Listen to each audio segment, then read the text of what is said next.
Everything is law. If it is not judiciary, Adam Oshomole will not become governor. If not judiciary, the governor of Ondo State, Mimiko, will not become governor. Why has it become that now that executive have lost? This is when we are practicing really separation of power. You don't expect executive is not superior to legislature or the executive. They are coordinates. So where you think that it is erroneous for people to say that government, it is a narrow mind of government. Government is not executive. Government is judiciary, legislature, and executive. I still have confidence because,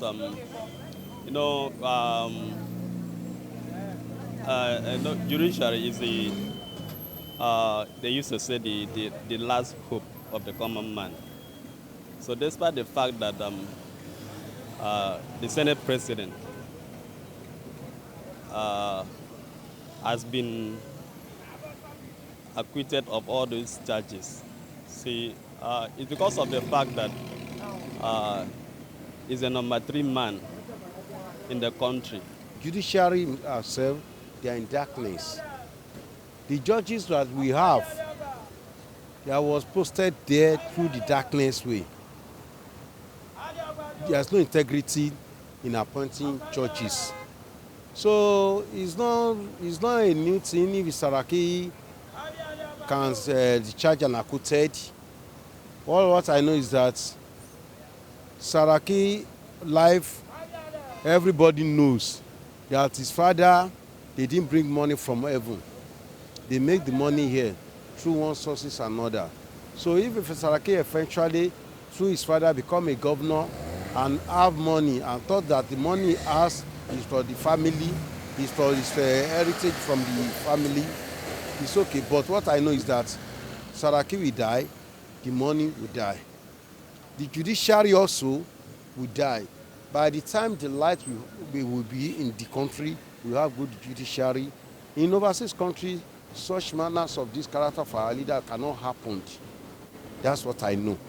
In overseas country that they are well social, they follow law, and the law they follow, they act on it. In Nigeria, we do not follow law. We follow politics. Law is not working. Politics is working. People is working. Not law. If law is working in this country, we cannot have that caliber of Saraki that God will say he's guilty and later they decide and acquitted. They want to tell the country that he has the money through his sources of his family, of his parents, not people's money. So if they said they discharge him and acquitted, let's leave them for God.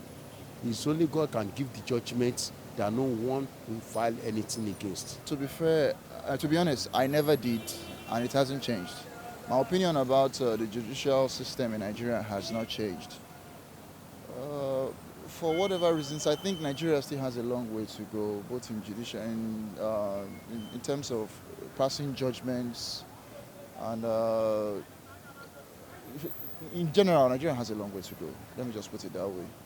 So if this Buhari's government wants to prove to us that it's out to fight corruption, then when they accuse people of, how do I put it now? When they accuse people of corruption, of being corrupt with people who are in government, so to say, then let them apprehend some people, let them go to jail. You understand? Once we have 1 or 2 people going to jail for crimes they committed, then maybe people like us can begin to believe in the government again. But for now, no. Yeah, it depends. As a matter of fact, I don't lose confidence in Nigerian judiciary ever before. That Saraki was acquitted does not mean that the judiciary is corrupt. To my best of knowledge, court is not Father Christmas. And if we are looking at court in the direction that when you go to court, you want the court to do what exactly you have in your mind, then the country is in trouble. You are to prove your case before the court. If what you brought to the court does not amount to, conviction, the court will not go out of its way to convict a person. Even if a judge witnessed a killing and the matter is brought before him, it's expected that the prosecution prove their case beyond reasonable doubt. Failure to prove it, the court is going to accuse the person. So the court has not done anything. from beginning, the trial has been political. It was unnecessary and it was sheer waste of time. Do you understand? Because if Sharaki has never emerged as the Senate president, so the trial wouldn't have come in place at all. So for the fact that it was a sheer trump-up charge, that's why they couldn't, they couldn't press further to prove their case. As you can see that the matter has not even gone to the defense. It was no case submission and it was thrown out because they were unable. You know what it means that no case submission? When the prosecution has not been able to establish prima facie case against the defendant, it shows that there is nothing the court can even talk about. So it is sheer waste of time. If we are talking about confidence on judiciary, they have never been chagrined. All over the world, it's the same thing. Nigerian judiciary has not done bad. Look, these people that are blackmailing, castigating judiciary today, have used them in the time past too. We were in this country when states were being taken from tribunal, overseas 4 or 5 states. It was in this country. They never shouted that the judiciary was bad. Do you understand? As a matter of fact, the worst of judiciary as of today is still better than while we were under the military. Do you understand? So I still feel that judiciary is still the last hope of the common man. The persecutors, we've been hearing, been arrested and taking people to court. Most times when they are taking people to court, issue of doing the proper investigation and other things are not done. They will jump to the newspaper, jump to the press, jump to everywhere, announcing that they have caught somebody, but yet the proper things are not really done. And then at the end of the day, they will put pressure on the judges, they will put pressure on the lawyers, put pressures on all those that are around the judiciaries. And at the end, they say the judiciaries are not doing the proper thing. We can never be 100% happy with the judiciary. I don't think we can ever get to that kind of society where you say you are happy with the judiciary. Look, the judiciary, we are all human beings. With the 100 million naira on your table, it has a lot that it can do to influence you, whether you are a member of the judiciary or not. I don't know, you are journalists. We also know that journalists can be bribed to write reports in a different way, to write stories in a different way. So we are all in the same society. Now, why single out the judiciary? All our sectors we need to change things for better in all sectors, inclusive of the judiciary. So if you have allegations that judges are taking bribes, it's not just common to judges.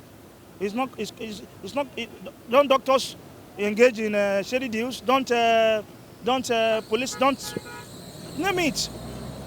The fight against corruption must be taken holistically, and we cannot sector in on one department of our society like the judiciary now, and then we want to.